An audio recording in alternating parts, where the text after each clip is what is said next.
ಆತ್ಮೀಯ ವಿದ್ಯಾರ್ಥಿ ಸ್ನೇಹಿತರೆ, ನಾನು ನಿಮ್ಮ ಸಂಜೀವ ಕುಮಾರ್, ಉಪನ್ಯಾಸಕ, ಸರ್ಕಾರಿ ಪದವಿ ಪೂರ್ವ ಕಾಲೇಜು ಯಳಸಂಗಿ, ತಾಲೂಕು ಆಳಂದ್, ಜಿಲ್ಲಾ ಕಲಬುರಗಿ. ಆತ್ಮೀಯ ವಿದ್ಯಾರ್ಥಿ ಸ್ನೇಹಿತರೆ, ನಿಮ್ಮೆಲ್ಲರಿಗೂ ನನ್ನ 2ನೇ ವಿಡಿಯೋ ತರಗತಿಗೆ ತುಂಬ ಹೃದಯದ ಸ್ವಾಗತವನ್ನು ಬಯಸುತ್ತಿದ್ದೇನೆ. ನಾನು ಈ ತರಗತಿಯಲ್ಲಿ ದ್ವಿತೀಯ ಪಿ ಯು ಸಿಯ 6ನೇ ಅಧ್ಯಾಯವಾಗಿರ್ತಕ್ಕಂಥ ಭಾರತದ ರಾಜಕೀಯದ ನೂತನ ಪ್ರವೃತ್ತಿಗಳು ಅಂತಕ್ಕಂಥ ಅಧ್ಯಾಯವನ್ನು ನಿಮ್ಮೊಂದಿಗೆ ಚರ್ಚೆ ಮಾಡಲಿದ್ದೇನೆ. ಈ ಅಧ್ಯಾಯ ದ್ವಿತೀಯ ಪಿ ಯು ಸಿಯ ಪರೀಕ್ಷೆಗೆ ಮತ್ತು ಎಲ್ಲ ಸ್ಪರ್ಧಾತ್ಮಕ ಪರೀಕ್ಷೆಗಳಿಗೆ ಸಿದ್ಧತೆ ಮಾಡಿಕೊಳ್ಳುತ್ತಿರುವ ವಿದ್ಯಾರ್ಥಿಗಳಿಗೆ ಅನುಕೂಲವಾಗುವ ರೀತಿಯಲ್ಲಿ ಈ ವಿಡಿಯೋ ತರಗತಿಯನ್ನು ಮಾಡುತ್ತಿದ್ದೇನೆ. ನಾನು ಈ 6ನೇ ಅಧ್ಯಾಯದಲ್ಲಿ ಸಾಕಷ್ಟು ವಿಷಯಗಳು ಬರ್ತವೆ. ಸಮ್ಮಿಶ್ರ ಸರ್ಕಾರ ಮತ್ತು ರಾಜಕೀಯ ಅಂಥೇಳಿ, ಕೇಂದ್ರ ರಾಜ್ಯಗಳ ಸಂಬಂಧಗಳ ಹೊಸ ಆಯಾಮಗಳು ಅಂಥೇಳಿ ನೋಡ್ತೀವಿ ನಾವು, ಮತ್ತು ಐಡೆಂಟಿಟಿ ಪಾಲಿಟಿಕ್ಸ್ ಅಂದರೆ ಅಸ್ಮಿತಾ ರಾಜಕೀಯದ ಉದಯದ ಬಗ್ಗೆ, ಹೀಗೆ ಅನೇಕ ಉಪ ಅಂಶಗಳನ್ನು ಈ ಅಧ್ಯಾಯ ಒಳಗೊಂಡಿದೆ. ಈ ಅಧ್ಯಾಯದ ಮೊದಲನೇ ಒಂದು ಪ್ರಮುಖವಾಗಿರ್ತಕ್ಕಂಥ ಪರಿಕಲ್ಪನೆ ಯಾವುದು ಅಂದರೆ ಸಮ್ಮಿಶ್ರ ಸರ್ಕಾರ ಮತ್ತು ರಾಜಕೀಯವನ್ನು ಕುರಿತು ಈ ವಿಡಿಯೋ ತರಗತಿಯಲ್ಲಿ ನಾನು ನಿಮ್ಮೊಂದಿಗೆ ಚರ್ಚೆ ಮಾಡಲಿದ್ದೇನೆ. ಸಮ್ಮಿಶ್ರ ಸರ್ಕಾರ ಮತ್ತು ರಾಜಕೀಯಕ್ಕೆ ಸಂಬಂಧಿಸಿದಂತೆ ಮೊದಲಿನ ಪೀಠಿಕೆ ಇದೆ, ಮತ್ತು ಸಮ್ಮಿಶ್ರ ಸರ್ಕಾರದ ಅರ್ಥ ಮತ್ತು ವ್ಯಾಖ್ಯೆಗಳು ಮತ್ತು ಸಮ್ಮಿಶ್ರ ಸರ್ಕಾರದ ಲಕ್ಷಣಗಳನ್ನು ಕುರಿತು ಈ ಅಧ್ಯಾಯದಲ್ಲಿ ನಾನು ಈ ತರಗತಿಯಲ್ಲಿ ನಿಮ್ಮೊಂದಿಗೆ ನಾನು ಚರ್ಚೆ ಮಾಡಲಿದ್ದೇನೆ. ಪ್ರೀತಿಯ ವಿದ್ಯಾರ್ಥಿಗಳೇ, ಮೊದಲಿಗೆ ಸಮ್ಮಿಶ್ರ ಸರ್ಕಾರಕ್ಕೆ ಸಂಬಂಧಿಸಿದಂತೆ ಪೀಠಿಕೆಯನ್ನು ನಾವು ನೋಡುವುದಾದರೆ, ಸಮ್ಮಿಶ್ರ ಸರ್ಕಾರಗಳು ಇಂದು ಆಧುನಿಕ ರಾಜಕೀಯ ವ್ಯವಸ್ಥೆಯಲ್ಲಿ ಒಂದು ಅನಿವಾರ್ಯವಾಗಿರ್ತಕ್ಕಂಥ ಪರಿಸ್ಥಿತಿಯಾಗಿ ರೂಪುಗೊಂಡಿವೆ. ಭಾರತ ದೇಶದ ಯಾವುದೇ ರಾಜ್ಯಗಳಲ್ಲಿ ಇವತ್ತು ಏಕಪಕ್ಷಗಳ ಆಳ್ವಿಕೆ ಅಂತ್ಯವಾಗಿದೆ. ಸಮ್ಮಿಶ್ರ ಸರ್ಕಾರಗಳು ತೀರಾ ಅನಿವಾರ್ಯ ಅಂತಕ್ಕಂಥ ಪರಿಸ್ಥಿತಿಗೆ ನಾವು ಬಂದು ನಿಂತಿದ್ದೇವೆ. ಸರಿ, ಇಲ್ಲಿ ಸಮ್ಮಿಶ್ರ ಸರ್ಕಾರಗಳು ರಚನೆಯಾಗುವುದಕ್ಕೆ ಅಥವಾ ಸಮ್ಮಿಶ್ರ ಸರ್ಕಾರಗಳು ಅಸ್ತಿತ್ವಕ್ಕೆ ಬರುವುದಕ್ಕೆ ಬಹಳ ಮುಖ್ಯವಾಗಿರ್ತಕ್ಕಂಥ 2 ನಿದರ್ಶನಗಳಿವೆ. ಮೊದಲನೇ ನಿದರ್ಶನ ಏನು ಅಂದರೆ, ಸಮ್ಮಿಶ್ರ ಸರ್ಕಾರಗಳು ಯಾವುದೇ ರಾಜಕೀಯ ಪಕ್ಷಕ್ಕೆ ಅಥವಾ ಸಾರ್ವತ್ರಿಕ ಚುನಾವಣೆಗಳ ನಂತರ ಯಾವುದೇ ರಾಜಕೀಯ ಪಕ್ಷಕ್ಕೆ ಸ್ಪಷ್ಟವಾದ ಬಹುಮತ ಸಿಗದೇ ಇದ್ದಾಗ ಸಮ್ಮಿಶ್ರ ಸರ್ಕಾರಗಳು ಅಸ್ತಿತ್ವಕ್ಕೆ ಬರ್ತವೆ. ಅಂದರೆ ನಮ್ಮ ದೇಶದ ಕೇಂದ್ರ ಸರ್ಕಾರವನ್ನು ನಾವು ಉದಾಹರಣೆಯಾಗಿ ನಿಮಗೆ ಕೊಡುವುದಾದರೆ, ಕೇಂದ್ರ ಸರ್ಕಾರದ ಲೋಕಸಭೆಗೆ ಪ್ರತಿ 5 ವರ್ಷಕ್ಕೊಂದು ಸಾರಿ ಸಾರ್ವತ್ರಿಕ ಚುನಾವಣೆಗಳು ನಡೀತವೆ. ಲೋಕಸಭೆಯ ಒಟ್ಟು ಸದಸ್ಯರ ಸಂಖ್ಯೆ 545 ಇದೆ. ಅಂದರೆ 545 ಲೋಕಸಭಾ ಸ್ಥಾನಗಳಿಗೆ ಪ್ರತಿ 5 ವರ್ಷಕ್ಕೊಂದು ಸಾರಿ ಸಾರ್ವತ್ರಿಕ ಚುನಾವಣೆಗಳು ನಡೀತವೆ. ಸಾರ್ವತ್ರಿಕ ಚುನಾವಣೆಯಲ್ಲಿ ಯಾವುದೇ ರಾಜಕೀಯ ಪಕ್ಷಕ್ಕೆ ಸರ್ಕಾರ ರಚಿಸಬೇಕಾದ್ರೆ ಆ ರಾಜಕೀಯ ಪಕ್ಷ 545 ಒಟ್ಟು ಸ್ಥಾನಗಳಲ್ಲಿ ಕನಿಷ್ಠ 272 ಸ್ಥಾನಗಳಾದರೂ ಗೆಲ್ಲಬೇಕು. ಇದನ್ನು ನಾವು ಸರಳ ಬಹುಮತ ಅಂತ ಕರಿತೀವಿ. ಯಾವುದೇ ರಾಜಕೀಯ ಪಕ್ಷಕ್ಕೆ ಇಷ್ಟು ಸ್ಥಾನಗಳನ್ನು ಗೆಲ್ಲಕ್ಕಾಗಲಿಲ್ಲ ಅಂದರೆ 2 ಅಥವಾ 2ಕ್ಕಿಂತ ಹೆಚ್ಚು ರಾಜಕೀಯ ಪಕ್ಷಗಳು ಸೇರಿ ಸರ್ಕಾರವನ್ನು ರಚಿಸ್ತವೆ. ಅದನ್ನು ನಾವು ಸಮ್ಮಿಶ್ರ ಸರ್ಕಾರ ಅಂತ ಕರಿತೀವಿ. ಇದು ಸಮ್ಮಿಶ್ರ ಸರ್ಕಾರಗಳ ಅಸ್ತಿತ್ವಕ್ಕೆ ಮೊದಲನೇ ನಿದರ್ಶನ ಅಂತ ನಾವು ಹೇಳ್ಬೋದು. ಸರಿ, ಇಂಥ ಸಂದರ್ಭದಲ್ಲಿ ಸಮ್ಮಿಶ್ರ ಸರ್ಕಾರಗಳು ಅಸ್ತಿತ್ವಕ್ಕೆ ಬಂದಾಗ ಆ ಸಮ್ಮಿಶ್ರ ಸರ್ಕಾರದಲ್ಲಿ ಭಾಗಿಯಾಗಿರ್ತಕ್ಕಂಥ ಪ್ರತಿಯೊಂದು ರಾಜಕೀಯ ಪಕ್ಷಕ್ಕೆ ತನ್ನದೇ ಆಗಿರ್ತಕ್ಕಂಥ ವಿಭಿನ್ನವಾಗಿರ್ತಕ್ಕಂಥ ಸಿದ್ಧಾಂತಗಳನ್ನು ಹೊಂದಿರ್ತವೆ, ವಿಚಾರಧಾರೆಗಳ ಮೇಲೆ ರಾಜಕೀಯ ಪಕ್ಷಗಳನ್ನು ಸ್ಥಾಪನೆ ಆಗಿರ್ತವೆ. ಅದಕ್ಕಾಗಿ ಒಟ್ಟಿಗೆ ಸೇರಿ ಸಮ್ಮಿಶ್ರ ಸರ್ಕಾರವನ್ನು ಮುನ್ನಡೆಸಿಕೊಂಡು ಹೋಗುವುದಕ್ಕೆ ಅವುಗಳಿಗೆ CMP ಅಂತಕ್ಕಂಥ ಅಂದರೆ ಕಾಮನ್ ಮಿನಿಮಮ್ ಪ್ರೋಗ್ರಾಮ್ ಅಂತಕ್ಕಂಥದ್ದು, ಅಂದರೆ ಕನಿಷ್ಠ ಸಾಮಾನ್ಯ ಕಾರ್ಯಕ್ರಮ ಅಂತಕ್ಕಂಥದ್ದು ಬಹಳ ಪ್ರಮುಖವಾಗಿರ್ತಕ್ಕಂಥ ಪಾತ್ರವನ್ನು ವಹಿಸ್ತದೆ ಅಂತಕ್ಕಂಥದ್ದನ್ನು ನಾವಿಲ್ಲಿ ಅರ್ಥ ಮಾಡ್ಕೋಬಹುದು.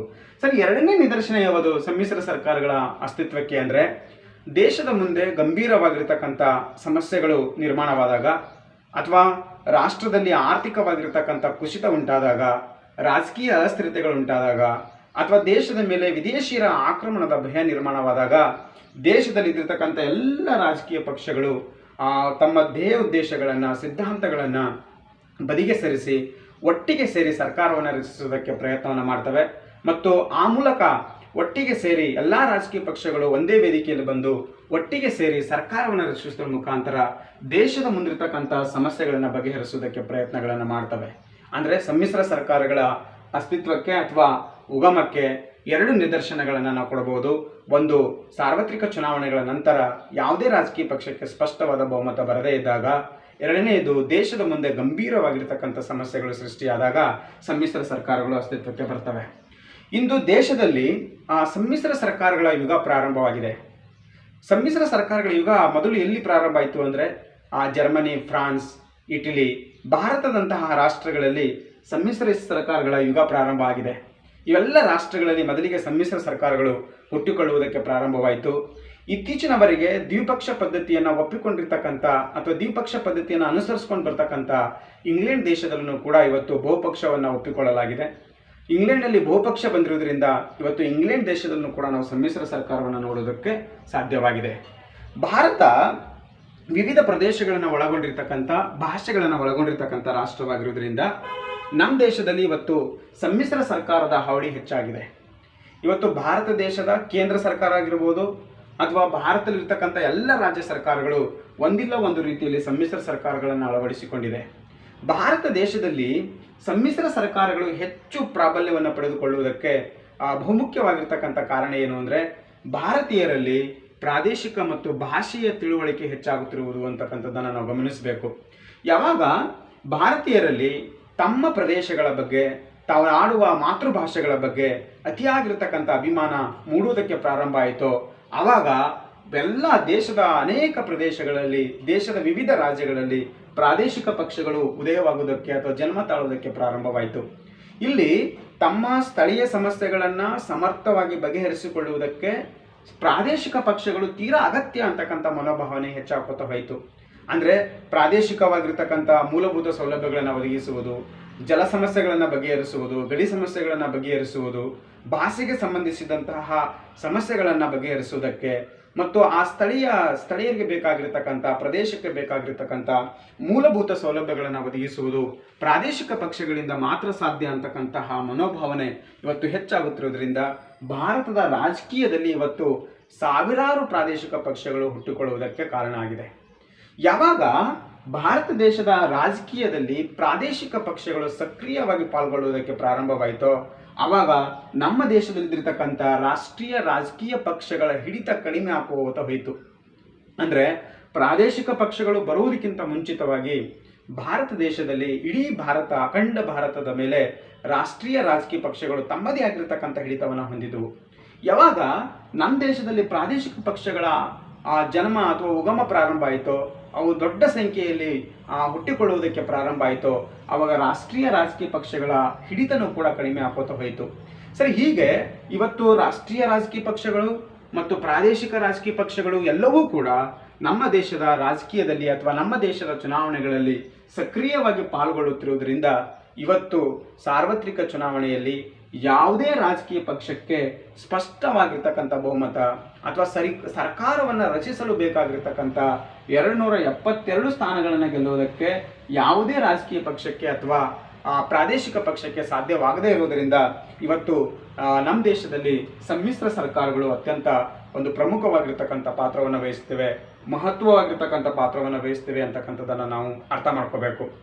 ಪ್ರೀತಿಯ ವಿದ್ಯಾರ್ಥಿ ಸ್ನೇಹಿತರೆ, ನಾವು ಭಾರತದ ಇತಿಹಾಸವನ್ನು ಒಂದು ಸಾರಿ ಗಮನಿಸಿದರೆ ನಮಗೆ ಭಾರತ ದೇಶದಲ್ಲಿ ಸಮ್ಮಿಶ್ರ ಸರ್ಕಾರಗಳ ಕುರುಹುಗಳು ಅಥವಾ ಸಮ್ಮಿಶ್ರ ಸರ್ಕಾರದ ನಾವು ಮೂಲವನ್ನು 1937ರಲ್ಲಿನೇ ಅದನ್ನು ನಾವು ಗಮನಿಸಬಹುದು. 1937ರಲ್ಲಿನೇ ನಾವು ಸಮ್ಮಿಶ್ರ ಸರ್ಕಾರದ ಮೂಲವನ್ನು ಗುರುತಿಸಿಕೊಳ್ಳುವುದಕ್ಕೆ ಸಾಧ್ಯವಾಗ್ತದೆ. ಅಂದರೆ 1937ರಲ್ಲಿ 1935ರ ಭಾರತ ಸರ್ಕಾರದ ಕಾಯ್ದೆಯ ಅನುಗುಣವಾಗಿ ಪ್ರಾಂತೀಯ ಶಾಸನ ಸಭೆಗಳಿಗೆ ಚುನಾವಣೆಗಳು ನಡೀತವೆ. ಪ್ರಾಂತೀಯ ಶಾಸನ ಸಭೆಗಳ ಚುನಾವಣೆಗಳಲ್ಲಿ ರಾಷ್ಟ್ರೀಯ ಕಾಂಗ್ರೆಸ್ ಪಕ್ಷ ಮತ್ತು ಮುಸ್ಲಿಂ ಲೀಗ್ ಎರಡೂ ಕೂಡ ಚುನಾವಣೆಯಲ್ಲಿ ಸ್ಪರ್ಧಿಸ್ತವೆ. ಎರಡೂ ರಾಜಕೀಯ ಪಕ್ಷಗಳು ಸೇರಿ 1937ರಲ್ಲಿ ಅನೇಕ ಪ್ರಾಂತೀಯ ಶಾಸನ ಸಭೆಗಳಲ್ಲಿ ಸರ್ಕಾರವನ್ನು ರಚಿಸುವುದನ್ನು ನಾವು ನೋಡಬಹುದು. ಅಂದರೆ 1937ರಲ್ಲಿನೇ, ಅಂದರೆ ಸ್ವಾತಂತ್ರ್ಯದ ಪೂರ್ವದಲ್ಲಿನೇ ಸಮ್ಮಿಶ್ರ ಸರ್ಕಾರದ ಮೂಲವನ್ನು ಅಥವಾ ಸಮ್ಮಿಶ್ರ ಸರ್ಕಾರದ ಕುರುಹುಗಳನ್ನು ನಾವು 1937ರಿಂದ ನೋಡುವುದಕ್ಕೆ ಸಾಧ್ಯ ಆಗ್ತದೆ. ನಂತರ 1947ಕ್ಕೆ ಸ್ವಾತಂತ್ರ್ಯ ಬರ್ತದೆ ದೇಶಕ್ಕೆ. ಸ್ವಾತಂತ್ರ್ಯದ ನಂತರ ನಮ್ಮದೇ ಆಗಿರತಕ್ಕಂಥ ಒಂದು ಸಂವಿಧಾನವನ್ನು ನಾವು ರಚಿಸಿಕೊಂಡು 1950ಕ್ಕೆ ನಮ್ಮ ದೇಶದ ಸಂವಿಧಾನ ಜಾರಿಗೆ ಬರ್ತದೆ. ಸಂವಿಧಾನ ಜಾರಿಗೆ ಬಂದ ನಂತರ ಈ ದೇಶದಲ್ಲಿ 1952ರಲ್ಲಿ ಪ್ರಥಮ ಸಾರ್ವತ್ರಿಕ ಚುನಾವಣೆ ನಡೀತದೆ. 1952ರಲ್ಲಿ ಪ್ರಥಮ ಸಾರ್ವತ್ರಿಕ ಚುನಾವಣೆ ನಡೀತದೆ. ಪ್ರಥಮ ಸಾರ್ವತ್ರಿಕ ಚುನಾವಣೆಯಲ್ಲಿ ಭಾರತೀಯ ರಾಷ್ಟ್ರೀಯ ಕಾಂಗ್ರೆಸ್ ಪಕ್ಷ ಅತ್ಯಂತ ಬಹುಮತದೊಂದಿಗೆ ಗೆಲುವನ್ನು ಸಾಧಿಸ್ತದೆ. 1952 ಅಂದರೆ ಕೇಳಬಹುದು ನಿಮ್ಮ ಪರೀಕ್ಷೆಯಲ್ಲಿ, ಭಾರತದ ಪ್ರಥಮ ಸಾರ್ವತ್ರಿಕ ಚುನಾವಣೆ ನಡೆದದ್ದು ಯಾವಾಗ ಅಂತೇಳಿ. ಭಾರತ ಪ್ರಥಮ ಸಾರ್ವತ್ರಿಕ ಚುನಾವಣೆ ನಡೆದದ್ದು 1952ರಲ್ಲಿ. 1952ರ ಪ್ರಥಮ ಸಾರ್ವತ್ರಿಕ ಚುನಾವಣೆಯಲ್ಲಿ ಭಾರತೀಯ ರಾಷ್ಟ್ರೀಯ ಕಾಂಗ್ರೆಸ್ ಇಂಡಿಯನ್ ನ್ಯಾಷನಲ್ ಕಾಂಗ್ರೆಸ್ ಪಕ್ಷಕ್ಕೆ ಸ್ಪಷ್ಟವಾಗಿರತಕ್ಕಂಥ ಬಹುಮತವನ್ನ ಸಿಗುತ್ತದೆ. ರಾಷ್ಟ್ರೀಯ ಕಾಂಗ್ರೆಸ್ ಪಕ್ಷ ಏಕಪಕ್ಷ ಕೇಂದ್ರ ಮಟ್ಟದಲ್ಲಿ ಕೇಂದ್ರ ಸರ್ಕಾರವನ್ನು ರಚನೆ ಮಾಡ್ತದೆ. ಆದರೆ ಆತ್ಮೀಯ ವಿದ್ಯಾರ್ಥಿ ಸ್ನೇಹಿತರೆ, ಇಲ್ಲಿ ಒಂದು ವಿಷಯವನ್ನ ಗಮನಿಸಬೇಕು. 1952ರಲ್ಲಿ ಸಮ್ಮಿಶ್ರ ಸರ್ಕಾರ ರಚನೆ ಆಗಲಿಲ್ಲ. ಆದರೆ 1952ರಲ್ಲಿ ಕಾಂಗ್ರೆಸ್ ಪ್ರಚಂಡ ಬಹುಮತವನ್ನು ಸಾಧಿಸಿರುವುದರಿಂದ ಕಾಂಗ್ರೆಸ್ಸೇತರ ಎಲ್ಲ ರಾಜಕೀಯ ಪಕ್ಷಗಳು ಈ ಏಕಪಕ್ಷ ಪ್ರಾಬಲ್ಯದ ವಿರುದ್ಧ, ಅಂದರೆ INCಯ ಏಕಪಕ್ಷದ ಪ್ರಾಬಲ್ಯದ ವಿರುದ್ಧ ಅಥವಾ INCಯ ಪ್ರಾಬಲ್ಯದ ವಿರುದ್ಧ ಕಾಂಗ್ರೆಸ್ಸೇತರ ಎಲ್ಲ ರಾಜಕೀಯ ಪಕ್ಷಗಳು ಒಂದು ವೇದಿಕೆಯನ್ನು ಸಿದ್ಧಪಡಿಸ್ಕೋತವೆ. ಅಂದರೆ ರಾಜಕೀಯ ಪಕ್ಷಗಳ ಗುಂಪುಗಾರಿಕೆ ಅಥವಾ ರಾಜಕೀಯ ಪಕ್ಷಗಳು ಒಂದು ವೇದಿಕೆಗೆ ಬರ್ತಕ್ಕಂಥ ಪ್ರವೃತ್ತಿ ಪ್ರಾರಂಭ ಆಗಿದ್ದು ಯಾವಾಗಿನಿಂದ ಅಂದರೆ 1952ರಿಂದ ಪ್ರಾರಂಭ ಆಗಿದೆ. ನಂತರ 1975ರಿಂದ 1977ರವರೆಗೆ ಭಾರತ ದೇಶದಲ್ಲಿ ಆಂತರಿಕ ತುರ್ತು ಪರಿಸ್ಥಿತಿಯನ್ನ ಶ್ರೀಮತಿ ಇಂದಿರಾ ಗಾಂಧಿಯವರು ಜಾರಿಗೆ ತಂದಿದ್ದರು. 1975ರಿಂದ 1977ರವರೆಗೆ ಅಂದರೆ ಈ ಕಾಲಾವಧಿಯಲ್ಲಿ, ಅಂದರೆ ಸುಮಾರು 2 ವರ್ಷಗಳ ಸುದೀರ್ಘ ಕಾಲಾವಧಿಯವರೆಗೆ ಆಗಿನ ಪ್ರಧಾನಿಗಳಾಗಿರ್ತಕ್ಕಂಥ ಶ್ರೀಮತಿ ಇಂದಿರಾ ಗಾಂಧಿಯವರು ಭಾರತ ದೇಶದಲ್ಲಿ ಆಂತರಿಕ ತುರ್ತು ಪರಿಸ್ಥಿತಿಯನ್ನು ಹೇರಿರ್ತಾರೆ. ಈ ಆಂತರಿಕ ತುರ್ತು ಪರಿಸ್ಥಿತಿಯ ವಿರುದ್ಧ ಮತ್ತು ಕಾಂಗ್ರೆಸ್ ಪಕ್ಷದ ಪ್ರಾಬಲ್ಯದ ವಿರುದ್ಧವಾಗಿ ತಮ್ಮ ಅನೇಕ ರಾಜಕೀಯ ನಾಯಕರುಗಳು ತಮ್ಮ ರಾಜಕೀಯ ಅಸ್ಮಿತೆ ಐಡೆಂಟಿಟಿಯನ್ನ ಬದಿಗೆ ಸರಿಸಿ ಅದನ್ನು ಲೆಕ್ಕಿಸಲಾರದೇನೆ ಜಯಪ್ರಕಾಶ್ ನಾರಾಯಣ್ ಅವರು, ಬಾಬು ಜಗಜೀವನ್ ರಾಮ್ ಅಂತಕ್ಕಂಥವ್ರು, ಯಾರು AB ವಾಜಪೇಯಿ ಅಂತಕ್ಕಂಥವ್ರು, LK ಅಡ್ವಾಣಿ ಅಂತಕ್ಕಂಥವ್ರು, ಹೀಗೆ ಅನೇಕ ಚಂದ್ರಶೇಖರ್ ಅಂತಕ್ಕಂಥ ಮಹಾನ್ ಎಲ್ಲ ರಾಜಕೀಯ ನಾಯಕರುಗಳು ಒಂದು ಕಡೆ ಬಂದು ಒಂದೇ ವೇದಿಕೆಗೆ ಬಂದು ಕಾಂಗ್ರೆಸ್ ವಿರುದ್ಧ ಬಹಳ ಪ್ರಬಲವಾಗಿರ್ತಕ್ಕಂಥ ಹೋರಾಟಗಳನ್ನು ಮಾಡ್ತಾರೆ. ನಂತರ ಏನಾಗ್ತದ ಅಂದ್ರೆ ಈ ಕಾಂಗ್ರೆಸ್ ಇಂದಿರಾ ಗಾಂಧಿಯವರು ಹೇರಿರ್ತಕ್ಕಂಥ ತುರ್ತು ಪರಿಸ್ಥಿತಿ 1977ಕ್ಕೆ ಅಂತ್ಯವಾಗ್ತದೆ. ಆ ತುರ್ತು ಪರಿಸ್ಥಿತಿ ಅಂತ್ಯವಾದ ನಂತರ ಅಂದರೆ 1977ಕ್ಕೆ ಭಾರತ ದೇಶದಲ್ಲಿ ಸಾರ್ವತ್ರಿಕ ಚುನಾವಣೆಗಳು ನಡೀತವೆ. ಅಂದರೆ ಆಂತರಿಕ ತುರ್ತು ಪರಿಸ್ಥಿತಿಯ ನಂತರ, ಆಂತರಿಕ ತುರ್ತು ಪರಿಸ್ಥಿತಿ ಅಂತ್ಯವಾದ ನಂತರ 1977ರಲ್ಲಿ ದೇಶದ ಲೋಕಸಭೆಗೆ ಮತ್ತೊಮ್ಮೆ ಸಾರ್ವತ್ರಿಕ ಚುನಾವಣೆಗಳು ನಡೀತವೆ.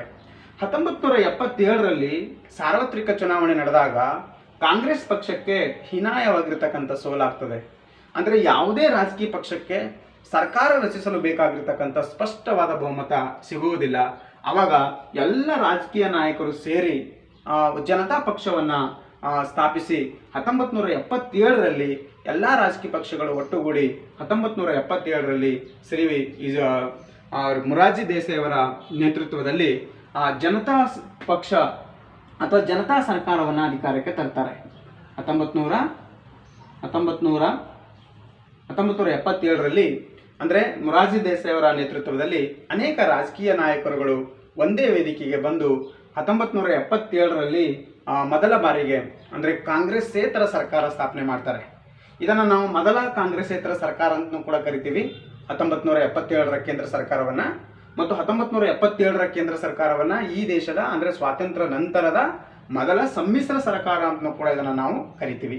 ಅಂದರೆ ಇಲ್ಲಿ ಯಾವುದೋ ಒಂದು ರಾಜಕೀಯ ಪಕ್ಷ ಅಧಿಕಾರಕ್ಕೆ ಬರಲ್ಲ, ಅನೇಕ ರಾಜಕೀಯ ಪಕ್ಷಗಳು ಸೇರಿ ಜನತಾ ಪಕ್ಷವನ್ನು ಕಟ್ಕೊಂಡು ಜನತಾ ಪಕ್ಷದ ನೇತೃತ್ವದಲ್ಲಿ ಅಥವಾ ಮೊರಾರ್ಜಿ ದೇಸಾಯಿ ಅವರ ನೇತೃತ್ವದಲ್ಲಿ ಮೊದಲ ಬಾರಿಗೆ ಕಾಂಗ್ರೆಸ್ಸೇತರ ಪಕ್ಷ, ಕಾಂಗ್ರೆಸ್ಸೇತರ ಸರ್ಕಾರ ಅಥವಾ ಸಮ್ಮಿಶ್ರ ಸರ್ಕಾರವನ್ನು 1977ರಲ್ಲಿ ಸ್ಥಾಪನೆ ಮಾಡಲಾಗ್ತದೆ.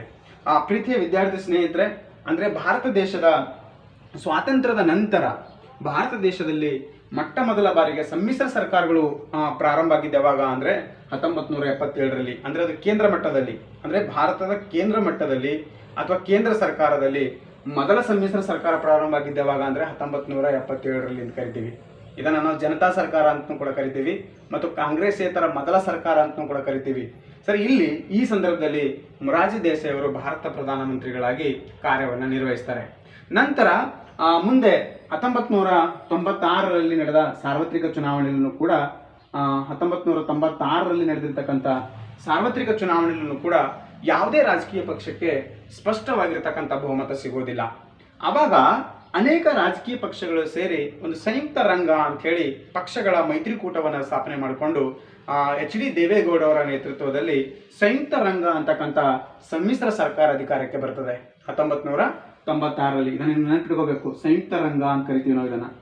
ಸಂಯುಕ್ತ ರಂಗ ಅಂದರೆ ಪಕ್ಷಗಳ ಒಂದು ಮೈತ್ರಿಕೂಟವನ್ನು ಮಾಡಿಕೊಂಡು ಅನೇಕ ರಾಜಕೀಯ ಪಕ್ಷಗಳು ಸೇರಿ ಒಂದು ಸಂಯುಕ್ತ ರಂಗ ಅಂತಕ್ಕಂಥ ಪಕ್ಷಗಳ ಮೈತ್ರಿಕೂಟವನ್ನು ರಚಿಸಿಕೊಳ್ಳುವುದರ ಮುಖಾಂತರ 1996ರಲ್ಲಿ ಮತ್ತೊಂದು ಸಾರಿ ಸಮ್ಮಿಶ್ರ ಸರ್ಕಾರ ಅಧಿಕಾರಕ್ಕೆ ಬರ್ತದೆ ಅಂತಕ್ಕಂಥದ್ದನ್ನು ನಾವಿಲ್ಲಿ ಅರ್ಥ ಮಾಡ್ಕೋಬೇಕು. ನಂತರ 1996 ನಂತರ 1998ರ ಸಾರ್ವತ್ರಿಕ ಚುನಾವಣೆಯಲ್ಲೂ ಕೂಡ ಯಾವುದೇ ರಾಜಕೀಯ ಪಕ್ಷಕ್ಕೆ ಸ್ಪಷ್ಟವಾಗಿರ್ತಕ್ಕಂಥ ಬಹುಮತ ಸಿಗುವುದಿಲ್ಲ. ಆವಾಗಲೂ ಕೂಡ ಎ.ಬಿ. ವಾಜಪೇಯಿ ಅವರ ನಾಯಕತ್ವದಲ್ಲಿ NDA ಅಂತಕ್ಕಂಥ ರಾಜಕೀಯ ಪಕ್ಷಗಳ ಒಂದು ಮೈತ್ರಿಕೂಟವನ್ನು ರಚಿಸಿಕೊಳ್ಳಲಾಗ್ತದೆ. NDA ಅಂದರೆ ಎ.ಬಿ. ವಾಜಪೇಯಿ, ಅಟಲ್ ಬಿಹಾರಿ ವಾಜಪೇಯಿ ಅವರ ನೇತೃತ್ವದಲ್ಲಿ 1998ರಲ್ಲಿ ಮತ್ತೊಂದು ಸಾರಿ ಸಮ್ಮಿಶ್ರ ಸರ್ಕಾರ ಅಧಿಕಾರಕ್ಕೆ ಬರ್ತದೆ. ಅದನ್ನು NDA ಸರ್ಕಾರ ಅಂತ ಕೂಡ ಅದನ್ನು ನಾವು ಕರಿತೀವಿ. ಅಂದರೆ ಅನೇಕ ರಾಜಕೀಯ ಪಕ್ಷಗಳು ಅಂದರೆ BJPಯ ನೇತೃತ್ವದಲ್ಲಿ, ಭಾರತೀಯ ಜನತಾ ಪಾರ್ಟಿಯ ನೇತೃತ್ವದಲ್ಲಿ ಅನೇಕ ಸಣ್ಣ ಪುಟ್ಟ ರಾಜಕೀಯ ಪಕ್ಷಗಳನ್ನು ಒಂದುಗೂಡಿಸಿ NDA ಅಂತಕ್ಕಂಥ ಒಂದು ಮೈತ್ರಿಕೂಟವನ್ನು ರಚನೆ ಮಾಡ್ತಾರೆ. NDA ವಿಸ್ತೃತ ರೂಪ ಏನು ಅಂದರೆ ನ್ಯಾಷನಲ್ ಡೆಮೊಕ್ರೆಟಿಕ್ ಅಲಯನ್ಸ್ ಅಂತ ಹೇಳಿ, ಅಂದರೆ ರಾಷ್ಟ್ರೀಯ ಪ್ರಜಾಸತ್ತಾತ್ಮಕ ಮೈತ್ರಿಕೂಟ ಅಂತ ಹೇಳಿದನ್ನು ನಾವು ಕನ್ನಡದಲ್ಲಿ ಕರಿತೀವಿ. National democratic alliance. NDA ಅಂತಕ್ಕಂಥದ್ದು ಬೇರೆ ಏನೂ ಅಲ್ಲ, ರಾಜಕೀಯ ಪಕ್ಷಗಳ ಒಂದು ಮೈತ್ರಿಕೂಟ ಅಂತ ಹೇಳಿ ಅದನ್ನು ನಾವು ಗುರುತಿಸ್ತೀವಿ. ಅಂದರೆ ಅನೇಕ ರಾಜಕೀಯ ಪಕ್ಷಗಳು ಸೇರಿ NDA ಅಂತಕ್ಕಂಥ ಒಂದು ಮೈತ್ರಿಕೂಟವನ್ನು ಸ್ಥಾಪಿಸಿಕೊಳ್ಳೋದ್ರ ಮುಖಾಂತರ 1998ರಲ್ಲಿ ಎ.ಬಿ. ವಾಜಪೇಯಿ ಅವರ ನೇತೃತ್ವದಲ್ಲಿ ನಾಯಕತ್ವದಲ್ಲಿ ಏನಪ್ಪಾ ಅಂದರೆ ಮತ್ತೊಂದು ಸಾರಿ ಸರ್ಕಾರ ಅಧಿಕಾರಕ್ಕೆ ಬರ್ತದೆ. ನಂತರ 2004ರಲ್ಲಿ ಮತ್ತೊಂದು ಸಾರಿ ರಾಜಕೀಯ ಪಕ್ಷಗಳಿಗೆ, ಯಾವುದೇ ರಾಜಕೀಯ ಪಕ್ಷಕ್ಕೆ ಸ್ಪಷ್ಟವಾಗಿರ್ತಕ್ಕಂಥ ಬಹುಮತ ಸಿಗದೇ ಇದ್ದಾಗ ಡಾಕ್ಟರ್ ಮನಮೋಹನ್ ಸಿಂಗ್ ಅವರ ನೇತೃತ್ವದಲ್ಲಿ UPA ಸರ್ಕಾರ ಅಸ್ತಿತ್ವಕ್ಕೆ ಬರ್ತದೆ. UPA ಅಂತಕ್ಕಂಥದ್ದು ಕೂಡ ಕಾಂಗ್ರೆಸ್, ಭಾರತೀಯ ರಾಷ್ಟ್ರೀಯ ಕಾಂಗ್ರೆಸ್ ಪಕ್ಷದ ನೇತೃತ್ವದಲ್ಲಿದ್ದಿರತಕ್ಕಂಥ ಅನೇಕ ಸಣ್ಣ ಪುಟ್ಟ ರಾಜಕೀಯ ಪಕ್ಷಗಳು ಸೇರಿ ಮಾಡಿಕೊಂಡಿರ್ತಕ್ಕಂಥ ಒಂದು ಮೈತ್ರಿಕೂಟ. ಇದನ್ನು ನಾವು UPA ಗವರ್ನಮೆಂಟ್ ಅಂತ ಕರಿತೀವಿ.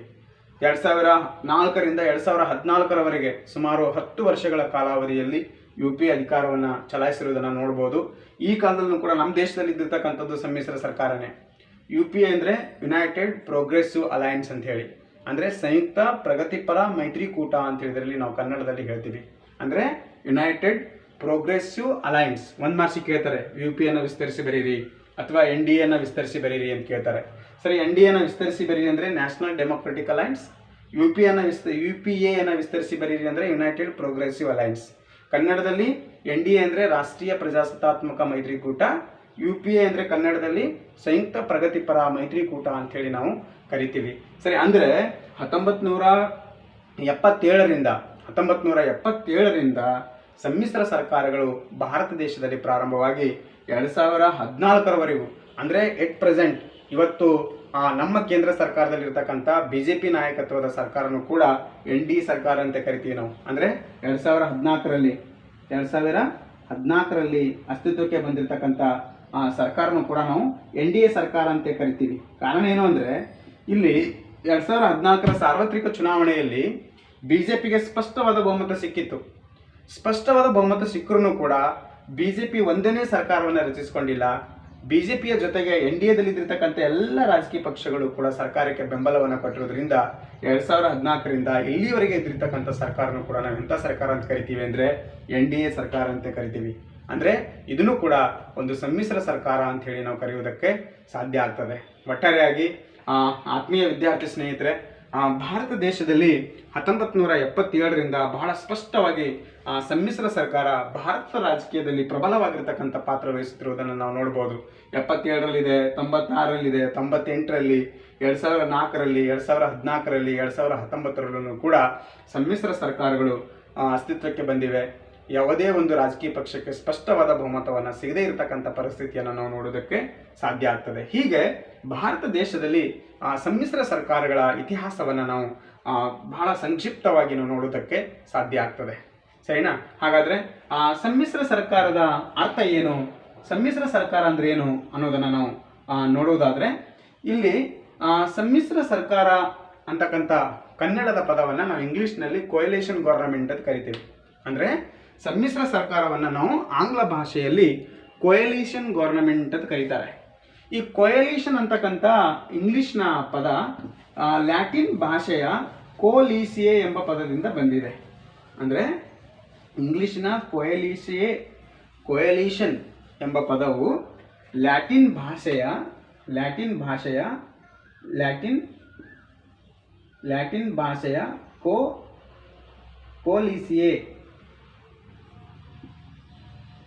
ಕೋಲಿಸಿಯೆ ಎಂಬ ಪದದಿಂದ ಬಂದಿದೆ. ಅಂದರೆ ಕೊಯಲಿಷನ್ ಅಂತಕ್ಕಂಥ ಇಂಗ್ಲಿಷ್ ಭಾಷೆಯ ಪದ ಕೋಲಿಸಿಯೆ ಎಂಬ ಪದದಿಂದ ಬಂದಿದೆ. ಸರಿ, ಲ್ಯಾಟಿನ್ ಭಾಷೆಯಲ್ಲಿ ಕೋಲಿಸಿಯೆ ಅಂದರೆ ಇದರಲ್ಲಿ 2 ಪದಗಳಿವೆ. ಇದನ್ನು ನಾವು ಬಿಡಿಸಿ ಬರೆದಾಗ ಕೋ ಮತ್ತು ಅಲೇಷಿಯರ್ ಅಂತ 2 ಪದಗಳು ಬರ್ತವೆ. ಅಂದರೆ ಇದನ್ನು ಬಿಡಿಸಿ ಬರೆದಾಗ ಕೋ